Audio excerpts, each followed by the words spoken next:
Welcome to The Fabric, a podcast from Lobby Capital.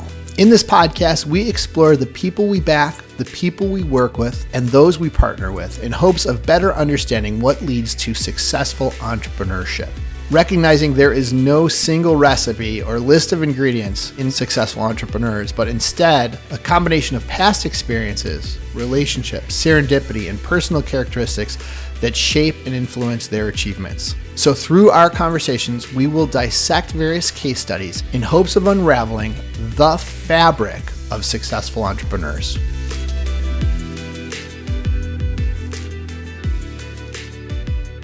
Eric Carlborg, thanks for joining the podcast. Eric is the co-founder with myself and David Hornick of Lobby Capital. He's one of the nicest, smartest, sort of most optimistic people I've ever met. It's a thrill to sort of get him on this podcast. The funny thing is, Eric and I have known each other for quite a while, and there's a lot I know, but there's also a lot that I don't know. We've rarely gone back in time and talked about some of the stuff that sort of happened in Eric's life and career that sort of led him to his illustrious venture capital career and success. So today we're going to sort of explore the fabric of Eric Carlborg. Eric, it's awesome to have you here. Sounds great. Looking forward to it. Excellent.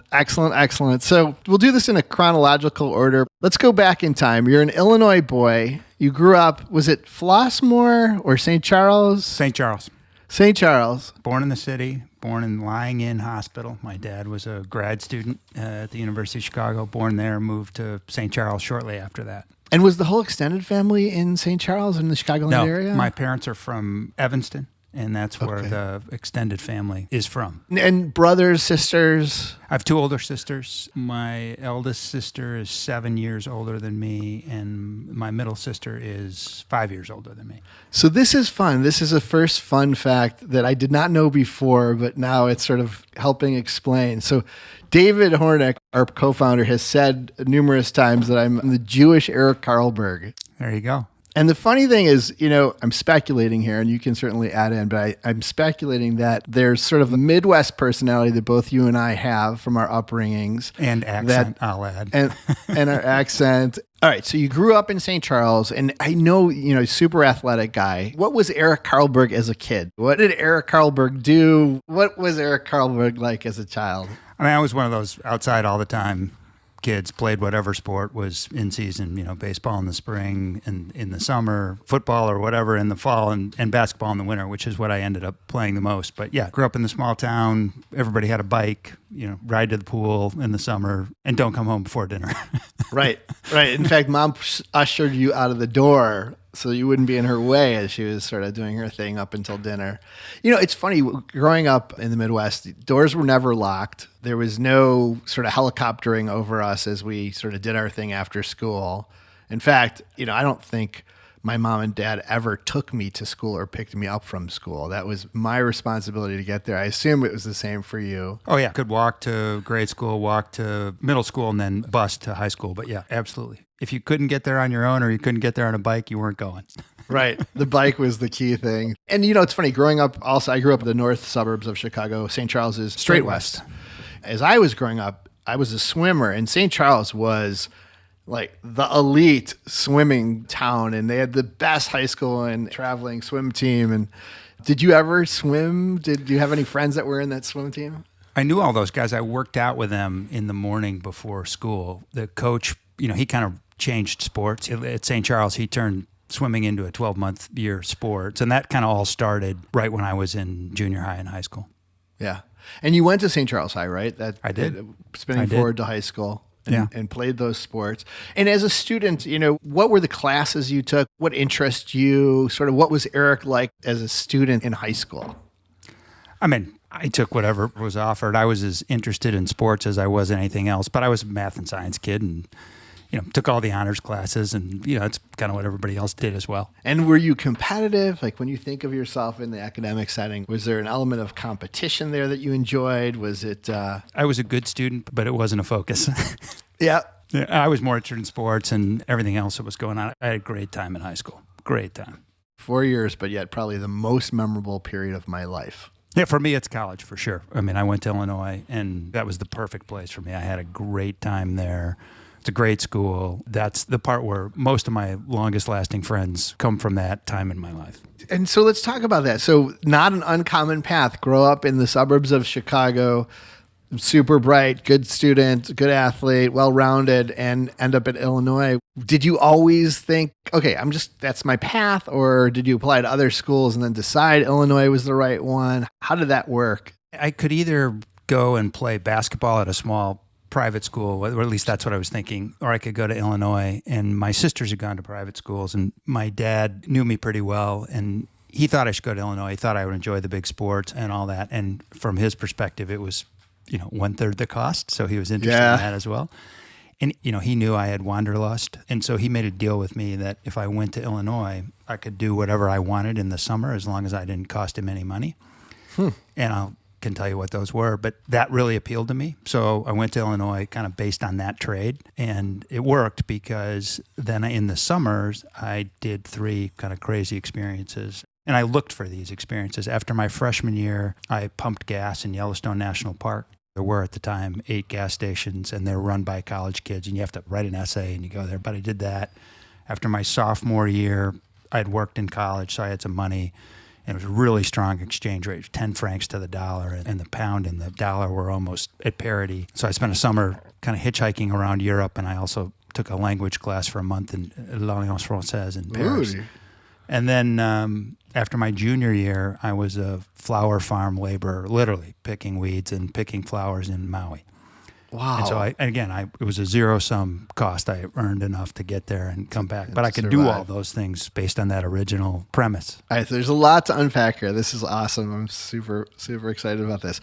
So Yellowstone, you're a Midwestern boy. You're in St. Charles. For those that have never visited St. Charles, it's flatter than a pancake. You're at Illinois, no extra terrain there, right? It's also flat as a pancake.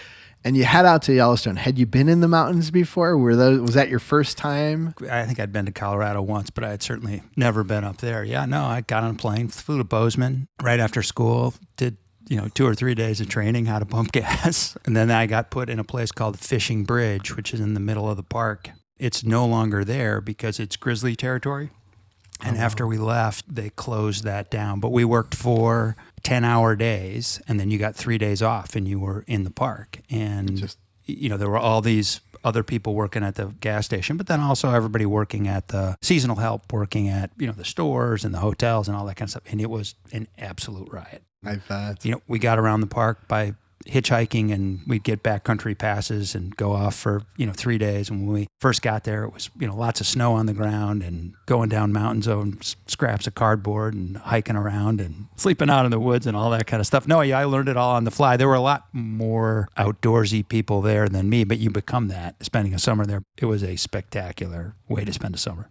When you first arrived, did you know anybody? Were you sort of on your own? No. It's funny, a number of those people have come back in my life. I was going to ask. There's a guy named Jerry Morgan who, when I used to live in Hillsborough, he lived there. He was there at the same time, and his brother, Bill Morgan, was also there, with me. So I've run into some of those people. I mean, we were all kind of a, melting pot, and it was great. And how did you even find out about it? This is so different than what I expect in Illinois. And my mom was a instructor at a junior college. She was a biology and physiology instructor, and one of her students had done it, and she just mentioned it to me, and it was kind of in the back of my mind. And I wrote to Alaskan fisheries, national parks, jobs, kind of on the East Coast, Cape Cod type jobs, just tried to figure out something to do. I got the Yellowstone job in, February or March, my freshman year. It's funny. I grew up spending my summers when I turned 9 years old in Colorado. That was the first time I'd ever seen a mountain. I remember my dad and mom were driving us out to Colorado, and I kept asking my dad, "Dad, is that a mountain?" He's like, "No, that's a cloud." "Dad, is that a mountain?" "No, that's a cloud." "Dad, is that a mountain?" He's like, "That's not even anything. I don't even know what that is." And then all of a sudden, you pull up and you sort of see the front range in a distance. And I said, "Is that a mountain?" And he's like, "Yeah, son, that's a mountain." And I think back to my time there and the fact that I live now in California and have since 93. And for me, that experience of being in the alpine wilderness and sort of, getting closer to nature in a way that I had never growing up, certainly influenced my desire to sort of relocate when I was able to out on the West Coast. I'm wondering if you feel the same way, if you feel like your time in Yellowstone has influenced where you have sort of moved and raised your family and lived the bulk of your life as an adult. Yeah, for sure. I mean, I felt like I was going to move west at some point, but it took me a while. I did not leave Chicago until 95, and I did. My first move was to Colorado, so I moved about the same time you did. Another commonality that is now sort of surfacing in my mind. So David's mom was an educator, your mom was an educator, and my mom was an educator. So there's some commonality there. We'll have to sort of delve into at some point. All right. So talk about this Maui trip too. How did you find out about that job? Had you been to Hawaii before? So I had done 2 of these summers, and I lived in a fraternity at Illinois, which was for me a great experience. And which fraternity really had a was great it? time. Sigma Chi. Sigma Chi. Really had a great time and lots of great friends. And so everybody knew I did this type of thing. And one of my fraternity brothers said, I got this cousin who manages a flower farm in Maui called Maui Sunburst. And he needs seasonal help. And I said, we got to do that. So him and his brother and I did the same thing. After our junior year, got on a plane, flew to Maui. We lived in his cousin's house in Kula, which is about halfway up Haleakala on the non-glamorous side of Hawaii. And we worked 4 10-hour days, Monday through Thursday. Mondays and Wednesdays we picked, and Tuesdays and Thursdays we weeded. It was Protea, which there are things called Kings and Sunburst and a bunch of stuff. But we picked all these flowers, and we brought them into this long shed where there were a group of 10 or 20 people who were packing the flowers into boxes. We called them coffins. They were about 1.5 feet wide, 12 inches tall, and 8 feet long. And then there was a guy on the phone, and he would be on the phone starting first thing in the morning with New York, saying, this is what I got, this is what I got, this is what I got, to florists in New York, and he'd try to sell them boxes. And then he would go to Atlanta, and then he would go to Chicago, and then he would go to the West Coast. And we would bring the flowers down. They would get packed.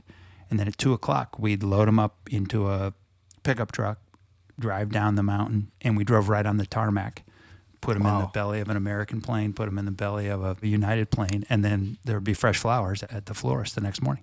I mean, it is pretty remarkable to think about that supply chain, right? Were they refrigerated? They must have been refrigerated, or? No, they came straight out of the ground. They put a little dry ice in there to keep them a little bit cool, but of course the plane is pretty cold. That's amazing. This past winter, we did a trip in rural Ecuador where I guess 90% of the roses in the United States come from. Yep. So we toured a rose farm, and it's just absolutely fascinating when you see it at scale and you see sort of how it grows, how it gets picked, how it gets processed, sorted, boxed. They do, in that instance, refrigerate them, and then they deliver them down to the airport, and off they go to Atlanta or Miami or... Pretty remarkable.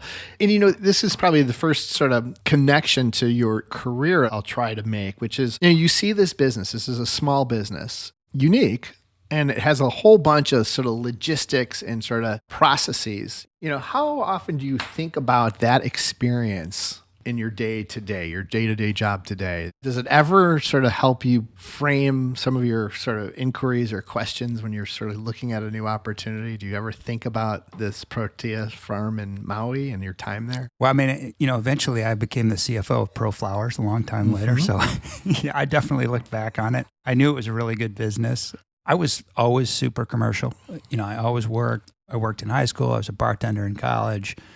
It was the only way to have money to do things, right? So That's what I did, and I was commercially minded. Yeah, fantastic. All right, so you're in college. You're sort of doing these amazing things. You're working your way through it. You're getting to see the Illini, dominate in basketball. I don't remember if the football team was good at that point, but at some point you turned into a senior, and you have to start looking at what comes after college. Talk us through sort of your mind at that time and the choices you were considering. I was an econ major, math. Was that in the B school at Illinois? No. I was in the School of Liberal Arts, which was great. But the classes I liked the most were the econ classes. And so, it was a great interviewing prospect, and so I interviewed at the consulting firms and mostly the auditing consulting firms, and then at the banks. And I ended up taking a job at Harris Bank in Chicago as a commercial lending officer, and it was spectacular. They trained you, paid for business school, and it was a good job to get coming out of college. And at the time, there were a handful of big sort of middle market banks, Harris Bank, Northern Trust, First Chicago, Continental, were all independent banks at the time. But I took that job really based on the training program and that I knew I was going to go to business school. So you were there for, was it a 2-year program or? I was there 2 years. It was a 1-year program. It was the first time that I had really had an accounting class. And then, the light went off for me, cash flow. I loved accounting I think because I took my first class, after college, I could kind of see how this was useful. Yeah. And it was taught at the bank by 2 professors from Northwestern that they had, resourced. And then they, in a very hardcore way, taught us to tear apart financials, income statement, balance sheet, cash flow. We spread the numbers by ourselves, right? Hand wrote them, and you learned about 2 sources of repayment and all those things. And it was just great training. And I was hooked, completely hooked on the finance side of things. I just absolutely loved it. It's interesting to hear that you took the accounting after Illinois, because Illinois has always been known as a powerhouse in accounting. At the time, it was the #1 undergraduate program. I don't know if it still is, but great accounting professors, and many of my friends, did that at the time. Big 8, now Big 4. Yeah. Track. It was a feeding ground for the Big 4, as I recall. Probably still is. So you spend your year of the training program, then a year of lending. What kind of accounts were you on? What kind of businesses were you exposed to? I was on the large corporate team, and there were, this was late 80s, big buyouts. Oh, yeah. We weren't the lead in any of those, but many of the, kind of Chicago companies that went through a leveraged buyout, US Gypsum, GATX. I worked on a number of those deals, and we had one computer and spread the numbers and Lotus and all that. It was no just emails. Great. It was great. So, and then you went from there to business school, right? No, I actually started at the time Chicago and Northwestern to get a business degree. It was 20 classes, and it was the same professors on campus or as the night school, and you could switch. And so I started after I'd been at the bank 9 months or something, and I took 10 classes in 5 quarters, 2 classes a quarter while I was at Harris Bank. So, and then at the end of 2 years, I left and went full-time, and I only had 9 months to go. At the time, there was no clawback or anything, so they paid for 10 classes. I'm forever grateful for that, and I still have great friends from the Harris Bank. It's a tremendous place. But I went to business school, and, off I went. Yeah, and my wife did the same program. She actually ended up doing it through the night the whole time. But phenomenal experience, but also what a workload, right? Full day of work at the bank and then 2 classes, and that is not a lot of sleeping. Where in this whole mix comes your wife? Like, were you dating at that time? I knew her in college, but we started dating our senior year in college. Okay, so Michelle was in the picture at this point. You're dating. Yeah. So you're working at Harris Bank, you're taking classes at the University of Chicago at night, and somehow you're also spending enough time to sort of, build a relationship with Michelle. Like all of us, right? It was burn the candle at both ends. It was so much fun. We'd go to class from 6 to 9, go have 2 beers, go home, get up, go to work, do it again. So good. It was just hard charging, great. And those, at the time, Lincoln Park in Chicago was just great fun, full of young people, and we had an awesome time. But everybody was doing the same thing. Everybody was, sort of work hard, play hard mentality. All right, so then you get your MBA and continue us on the trail. You interview almost right away, and I took a job in investment banking for Merrill Lynch. In Chicago, right? No, okay. It was in New York, and ended up, I'll tell you the story.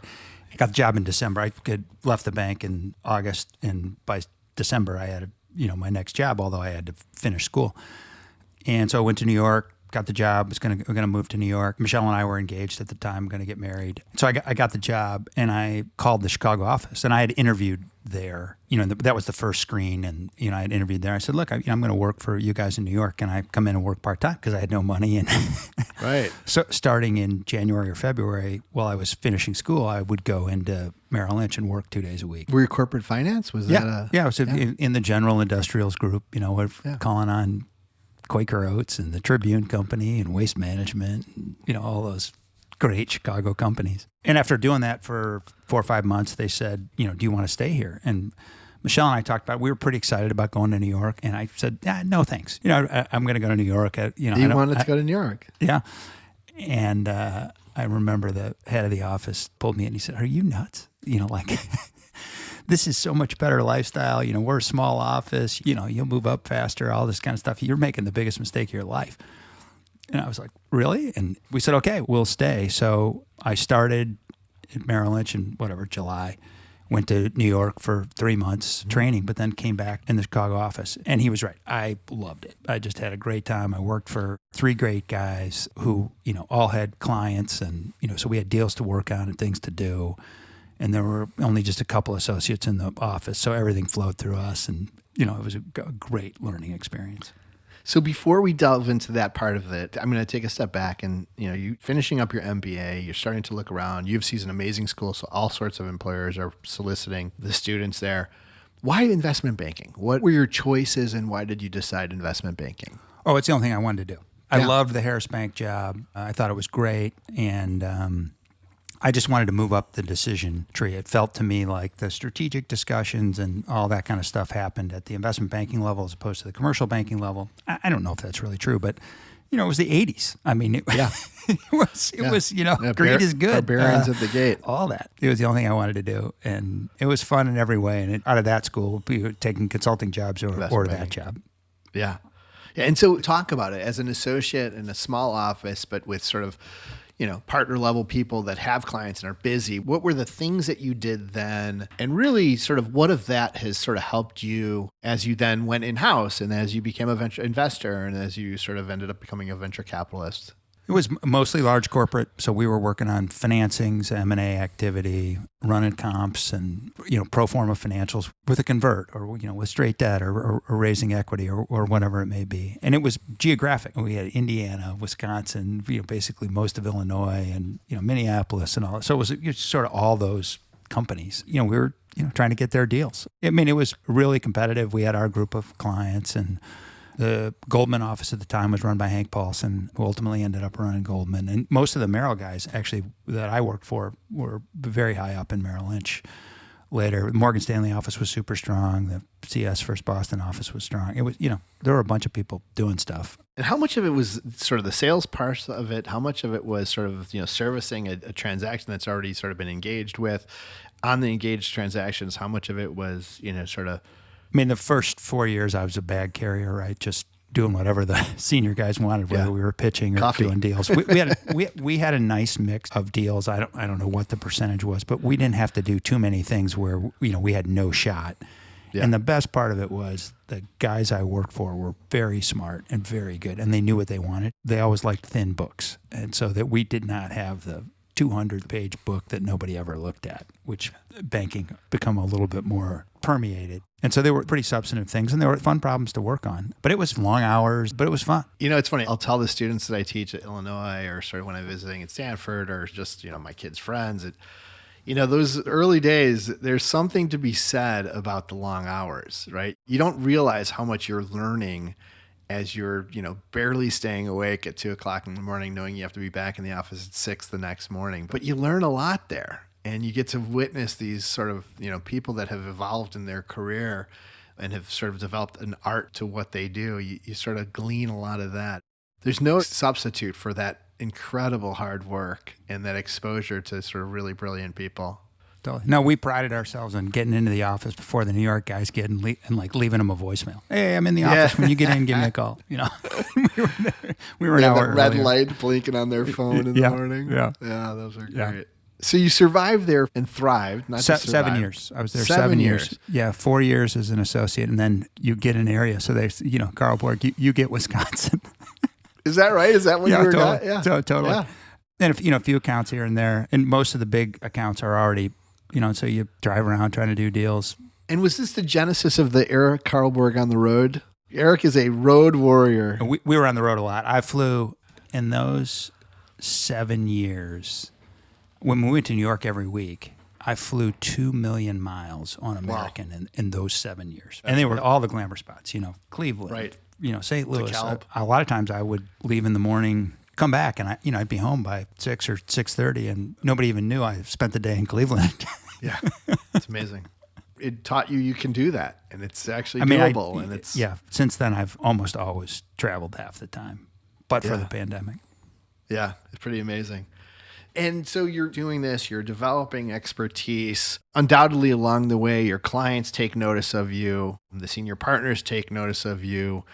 You went from sort of an associate to sort of, Wisconsin territory, and then keep going on that path for us. I kind of realized that what I was becoming was a high-paid salesman, which is fine, but I felt like I was pitching too much product, and I kind of wanted longer-term relationships. It was the first time I thought about becoming an investor, and I had a few conversations with people, and the response was, you should get some operating experience. So I left, and I had carried the bags on Blockbuster at one point, which the number 2 guy at Blockbuster behind Wayne was a guy named Scott Beck, who had gone off to start Boston Chicken and Einstein Noah Bagels. And so I left Merrill Lynch. I worked for a short period of time at Boston Chicken, but to become CFO of Einstein Noah Bagels. And I moved to Colorado. And is that where it was based? Yeah, I took 2 small kids, and we moved to Evergreen, Colorado, and they were based in Golden, Colorado, and it was terrific. A year later, we took the company public, and I was the CFO, and that was a great experience. Got it at a young age. Made a bunch of mistakes, but learned a lot.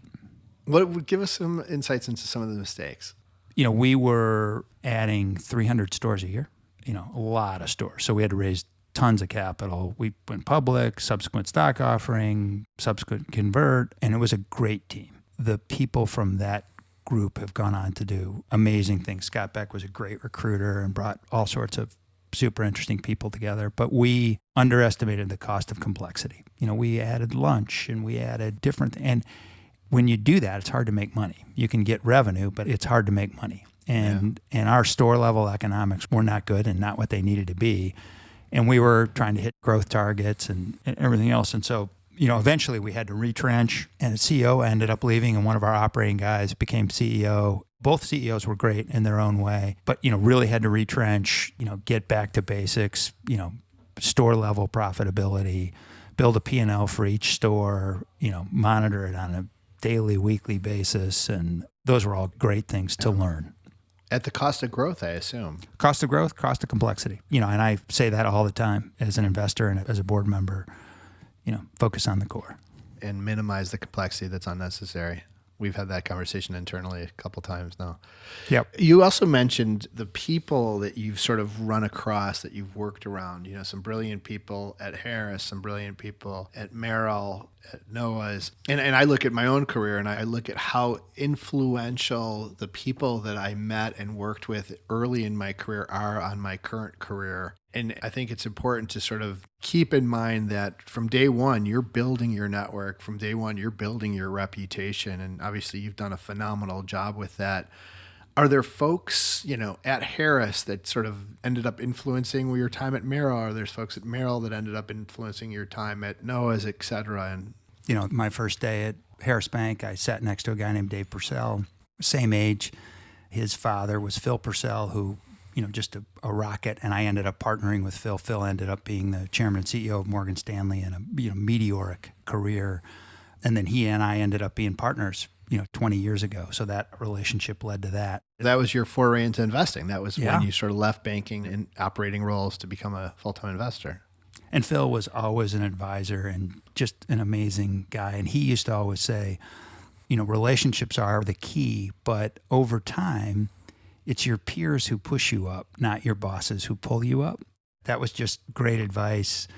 At Einstein's, right, the guy I replaced who moved over to operations was a guy named Mike Bowden, who we've been friends for 25 years. He went on to found Service Magic, which became Home Advisor, sold that to IAC, and he is now CEO of one of our portfolio companies, House Call Pro. Great friends, great relationship, substantive relationship. Again, all those late nights, those bonds are very durable. Absolutely. All right, so Noah's, you sort of went through taking it public, sort of enjoying, some accolades in the public market, raising more capital, running in, all of a sudden, kind of getting to that next stage of the business where things needed some fine tuning and some hard decisions. What happened next? We did all that, and then it was 1999. Mm-hmm. I had the right experience, right? I've taken a company public. I had raised hundreds of millions of dollars. And I met Jerry Murdoch, who was one of the founding partners at Insight Partners in New York, great guy. Started talking to him about their portfolio and, technology and everything else. And I had always liked technology. And I ended up becoming CFO of one of their portfolio companies, Authorize.net. 19 employees based in Provo, Utah, 2 great entrepreneurs, Dave Heaps and Jeff Knowles. And I, went there in 99, tiny little time. business, 600,000 a month in revenue, very profitable. Did you relocate to Provo? Did you? Well, before I could relocate, we sold it. We sold it to GoToNet. I had commuted. Right. That's what happened. We sold it for $90 million.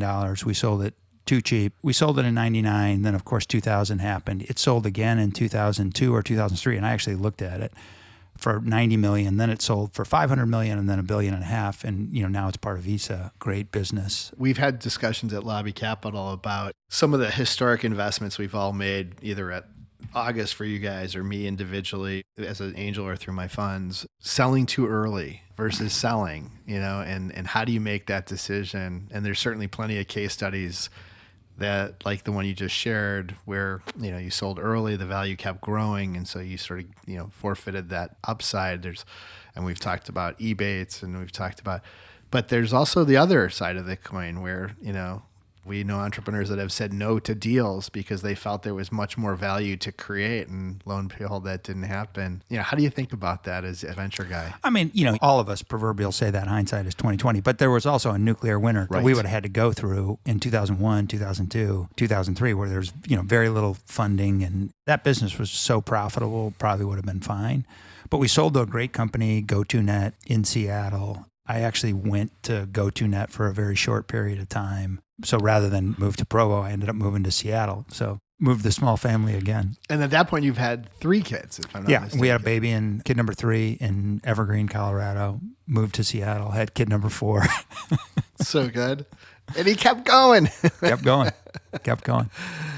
Early 2000s in Seattle was a different place than it is today. What were your impressions? Oh, it's a wonderful place. We worked for this guy, Russ Horowitz, who was the founder of GoToNet, and Mike Riccio and John Keister, all great people. And they had a Paul Allen investment public company. And so there was a lot going on. We thought Seattle was great. I actually ended up leaving because the Insight guys called me back and said, hey, we got another one. I was like, really? And ended up becoming CFO of a little company in Salt Lake. So we ended up, after a year, we left, had a baby, and then left and moved to Park City. And we lived in Park City for 2 years, working for a small company called Icono Communications, again, an Insight company, which is still going, but never was quite the success that we hoped. It's interesting. You guys have moved around a lot. You're both Midwesterners, you and your wife. You have 4 kids, lovely kids. You're undeniably a family man. Just done an amazing job with your family, keeping them and prioritizing them and giving them all the love and support that any family would want and cherish. And yet you've done that while moving around to different communities. It's exciting, but it's not easy. If you sort of flash the camera back, I mean, what did you expect to sort of live in these different places? Was that ever a goal, or was it just that the opportunities emerged and you were flexible enough and adaptable enough to take advantage of those opportunities? Well, I mean, look, my wife is unbelievable, right? She made all those moves, and every time we moved, we treated it like we were going to stay there forever. She was up for the adventure, so we did it. And, I kind of just did 2 things, right? I work and family during those periods, and it was fun, and I loved it. And, we enjoyed the excitement of it, but, you can't do it without a partner, and she's been a partner the whole time. And it was exciting. The last move we made was from San Francisco to San Diego, and our eldest was in 7th grade, and it was clear that was a lot harder, and consequently, we've never moved again. But, moves when the kids are younger are exciting and fun. And I think our 4 kids, one of the reasons why they're very close is, in the back of their mind, it's like, yeah, Dad's going to come downstairs and say, hey, we're moving next week. But they built adaptability and, self-confidence. Yeah, it's really neat to see. So the second Insight company, you're in Park City, yet again, sort of a challenging operating role that you're sort of stepping up to address and overcome. And then what? We were there through the Olympics. It was great. And many of the senior people at Merrill Lynch that I worked for had become very senior Merrill Lynch. And of course, we'd gone through the meltdown of 2001. And they called me back and said, hey, you now know something about technology and we know you. Why don't you come back in the technology group? And I ended up running the group with a great guy named Carl Will.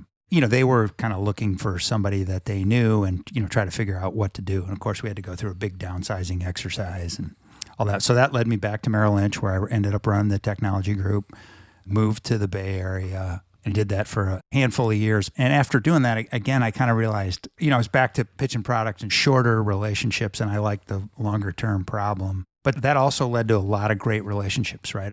I met Mark Vadon, who had founded Blue Nile and ultimately then founded Zulily, which we invested in at August. I was on the board. And we're going to get to that story because that's really an amazing story.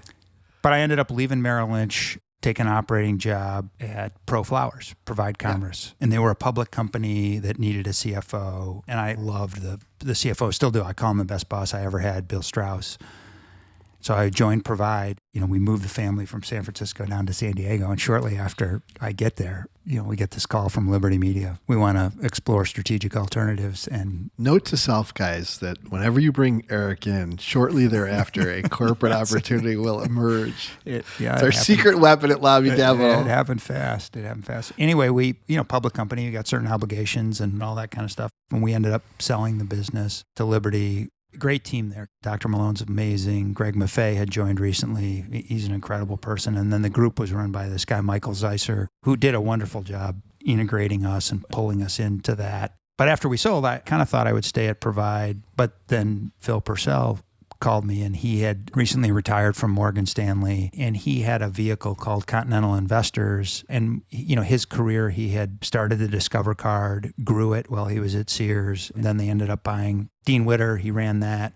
Then they ended up merging with Morgan Stanley. And his vision after leaving Morgan Stanley was he liked growth. So he called me, and we had a conversation and decided to partner together, and it was awesome. We invested our own money, mostly Phil's money. Made about 6 investments over 3 years in 2 areas, fintech, mostly focused on the underbanked, and then the internet, both consumer and enterprise. That kind of got me into investing. It worked out great. We had some really good investments, great relationship. We invested in bodybuilding.com, ended up selling that to Liberty Media, same group, Michael Zeisser and that whole group. We invested in a cool fintech business called Veritech Solutions, which actually just recently sold. But again, relationships. I ran into Dave Marquardt, who's the founder of August Capital, actually on vacation. And he asked me what I was doing. I told him I was investing. And he said, you got to come talk to us. And at the time, August had a late stage fund that nobody was really managing. And Phil and I were doing later stage investments. And one thing led to another, and met David Hornick and Vivek and Howard and John Johnston, Andy Rappaport, all the partners at August over the course of 4 or 5 months, and decided to join August in June of 2010. Yeah, fantastic. And so now we're going to get to Eric's very first investment. I love this story, although it puts a little monkey on my back for my first investment. So Hidden Level, you got a lot to prove here. So Eric, tell us about your first investment at August Capital. I had this long relationship with Mark Vadon, who is an extraordinary entrepreneur and has got the track record to prove it. And Mark, just for the audience, Mark was the founder of Blue Nile, based up in Seattle. Zulily, big investor in Chewy, just, success upon success. And he's an extraordinary talent. Anyway, I was personally an early investor in Zulily. And when I took the job at August, I don't know, whatever, I took it May 10th or something like that. And my first day was going to be June 1st. And I called and said Zulily was going to raise some money. So I called and I said, look, can I bring this company in? And Dave Marquardt at the time said, sure. So my first day was Monday, June 1st, and I brought in Zulily that day. We ended up making the investment, which was great. It was a really good way to get integrated into August. But we ended up making the small investment, $7 or $8 million, and that ended up turning into $280 million. Woohoo! So it was good first day. Good first day, Eric. And he's never slowed down since. Yeah. The IRR deteriorated after that, but it was pretty good, pretty high bar to start with. Really, really, really fun, really fun. And so let's talk about venture capital. You've now been investing for 16, 17 years. And That's in right. August, it was about 10 years. Lobby, it's been obviously a year plus, and Phil before that. So Zulily was a unique one in the sense that you were already invested in it. You had already sort of put a personal stake in it. You had known Mark. You'd seen Mark's success. You were on the board of Blue Nile, if I'm not mistaken. I was, and Zulily, yeah. And Zulily. And so you had a really good relationship there, and there was some pattern recognition. But, maybe talk about the investment decision process, because that was your first investment at August. There was a lot of pressure on you there, and How did you approach that? How did you think about that investment? Sort of what were some of the characteristics of that investment that sort of got you over the hump? What were some of the things that maybe you sort of had in the back of your mind as the risk factors that, that sort of may have caused some pause or at least some awareness that it's not a slam dunk? Yeah, there was a big change because mostly Phil and I did later stage investing because we didn't have the diversity to invest in, a portfolio of 20 or 25 investments that you can do in early stage where a number of them don't work out, but the ones that you do hit are big. So it was much earlier stage, but of course I knew Mark and Daryl super well. Daryl was the CEO, Mark was executive chairman. And so for me, it was, investment we wanted to make. It was, not cheap. It was a small business growing quickly. Dan Levitan was on the board at Mavron. Jason Stouffer was involved. Also great guys. Awesome guys. But, just kind of went through the process. We all talked about it in the same way that we do, at Lobby. Pros and cons. These are the strength, big market, experienced team. These are the weaknesses. It's complexity of the business. No brand, a team that had done something adjacent but not exactly the same. Very strong cash flow dynamics in that business, in that we got orders from customers and got their money and then had to pay suppliers later. But, just went through kind of a 3-week process of evaluating the deal. And it's kind of amazing. The partnership nodded their head and said, let's do it. And we did. And Mark and Daryl made it never hard. It just was straight up from there. There were no bumps in the road. It was straight up. But it was about the team, it was about the size of the market, and it was about the business model, which is, the near-term business model and then the long-term business model, the competitive landscape, and, the insertion of technology providing you an advantage or an opportunity to disrupt an industry or beat incumbent, which we say all the time. Yeah, absolutely. All right. Your next investment was not one that you had prior relationship with. Next investment was Snagajob, which came from Benedict Rocchio and Jeff Deal. Benedict Rocchio was the Series A investor from Baird Capital, and I'd met him when I was with Phil. So again, relationship based in Richmond, Virginia, and the idea was to create a marketplace for hourly workers. So, as I want to do, hopped on a plane, went to Richmond. It was a later stage investment. We put $25 million in. We ended up getting our money out, and we still own a piece of the business today. But that one was a bit of a journey, harder to acquire prospective employees than I think that we thought, and then also manage the process of putting the employers on the platform. But still going, great entrepreneur, a guy named Sean Boyer. He's moved on and is doing something different. But we ended up selling the majority of our position in a recap. So we're no longer on the board, but we still own some of that business and made some money, but not a barn burner. So I'm going to spin the clock forward up to sort of Lobby Capital. And I think the listeners are probably curious, as entrepreneurs seem to always be, about how do we make decisions? How do we decide this is the right deal? Because there is a randomness to our deal flow. There's a randomness to sort of, trends in the market, what tides are rising, what tides are not. But let's talk a little bit. There's a couple of sort of superpowers that I think you have. And now having gone through your career path and hearing sort of your experience, it's even more clear to me why you have this superpower. And that is an uncanny sort of perception or ability to look at a company's operating plan or sort of financial statements and identify sort of unique characteristics, whether they're positive characteristics or negative.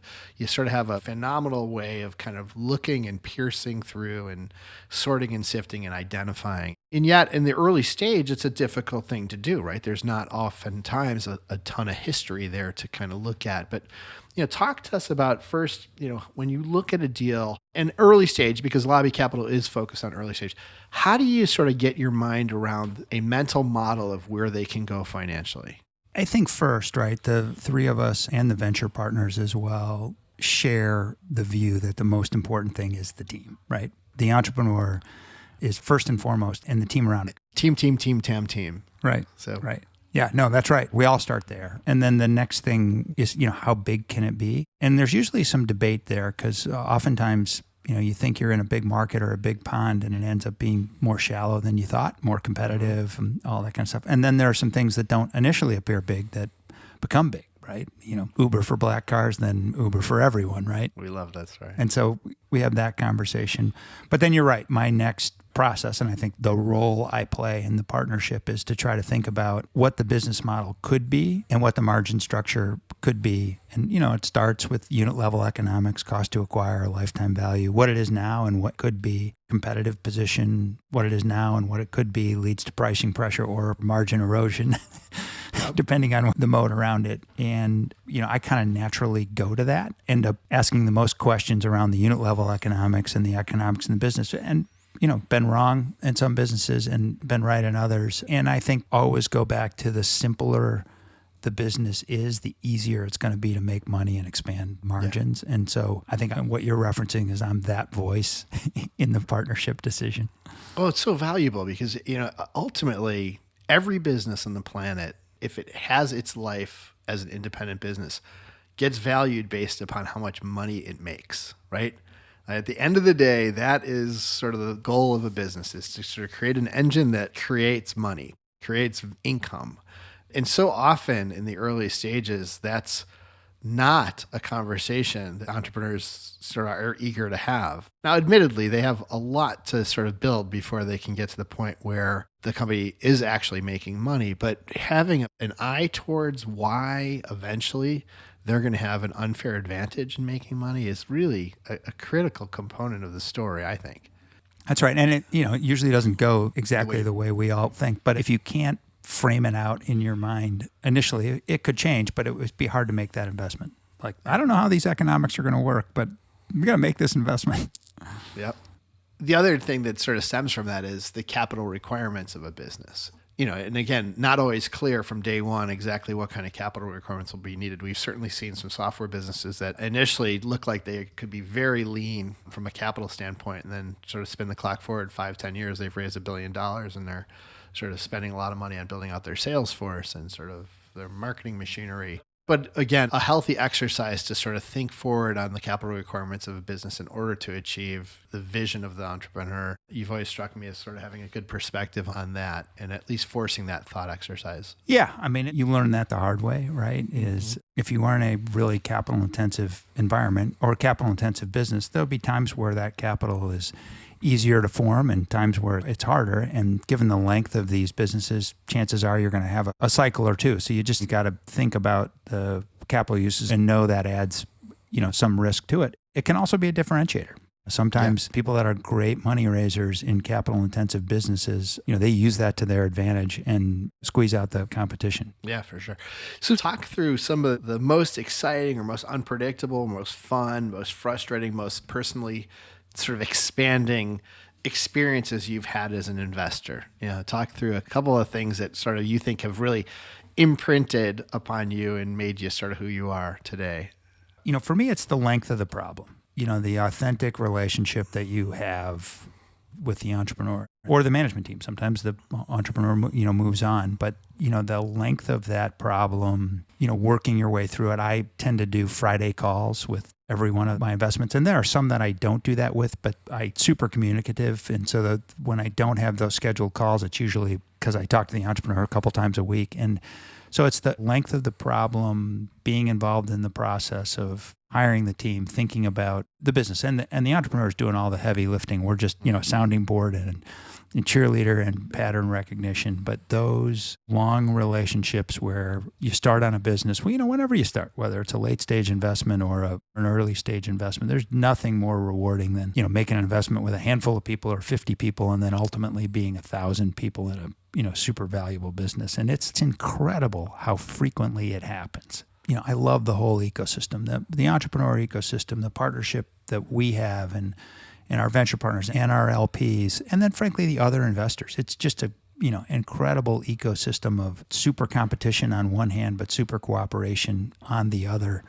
And then, to be in a market, and I remember Phil always thought about it this way, but just to be in a market that's expanding, right? All boats rise in a rising tide. And you think of the percentage of GDP that's gone to tech over the last 30 or 40 years. It's just been straight up, and that's good for all of us. Doesn't look like it's slowing down either. Yeah, it's early. It's early. Yep.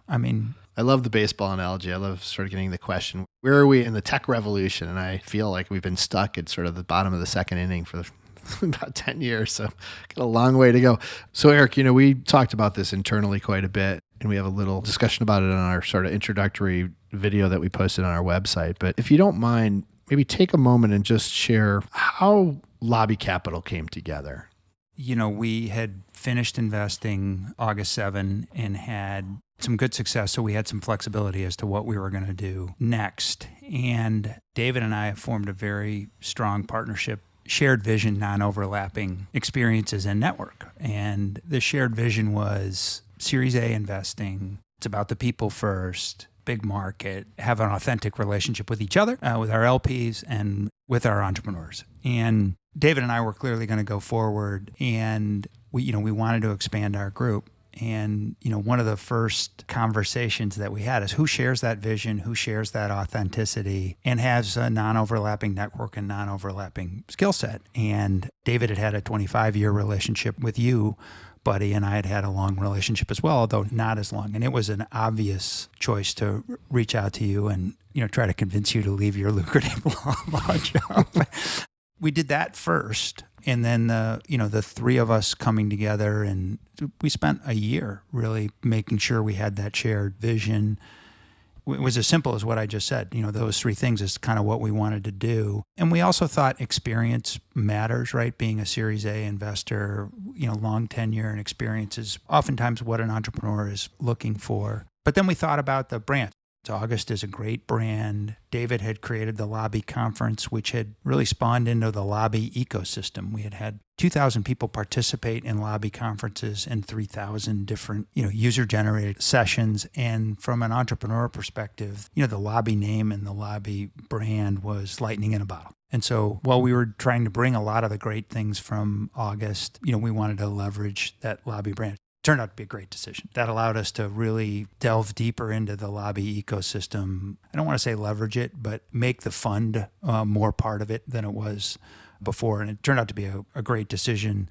I think the three of us have bonded really well together. Our venture partners have been an important part of the equation. And then, of course, the community is big investors and big resource for us. New deals, and then also in evaluating deals. It's interesting. On occasion, I'll be asked by an entrepreneur with whom we're speaking about an investment, what's the future for Lobby Capital? And my response has been, in many regards, we look at Lobby Capital as sort of a back to basics venture fund. We are not intending to grow this into a large institution. We will not have a hierarchy of different resources and people that the partners leverage for diligence or for portfolio support. We are making the investments. We are taking an active role with our investments. We hope to develop that same team camaraderie and collaboration with our portfolio companies. And while we will get bigger, because we will hopefully bring on additional partners to sort of broaden our thinking and diversify our perspectives, we're back to basics. And it's worked for all three of us, and we'll see if it works for Lobby Capital. I'm pretty optimistic that it will. Me as well. And like you said, it's the second inning. It's just the beginning here. Could you give us a success story of the past that sort of you love telling? Kevin Johnson, who's one of our venture partners, just one of those great stories where, August made the investment a long, long time ago. Kevin joined. Before I joined, David was on the board and saw something in the business that other people didn't see, right? And it was looking at the business from a consumer side. Everyone was doing that, but looking at it from a merchant side and acquiring customers. And the business was called Ebates. And it was a profitable, growing business when we made our second investment, which I led our second investment.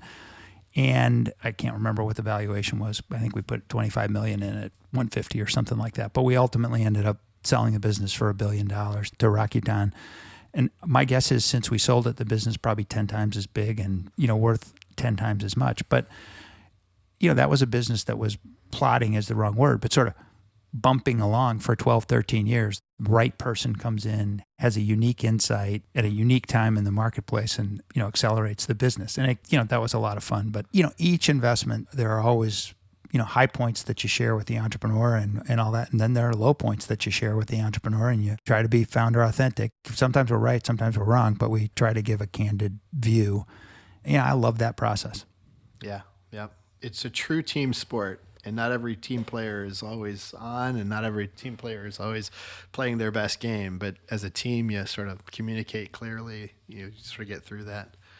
All right. Well, this was a fantastic conversation as always. I could spend hours talking to Eric. I love the guy. I love hearing his background, his stories, his perspective. So, Eric, thanks a ton for spending time on the podcast. I feel privileged to be your partner, and I know that we're doing some great stuff at Lobby Capital and are looking forward to more. Thanks, buddy. Me as well. Yep. A lot of great things to come. This has been The Fabric, a podcast by Lobby Capital. Make sure to subscribe so you can stay up to date with upcoming episodes and content. I'm Buddy Arnheim, and I look forward to our next conversation.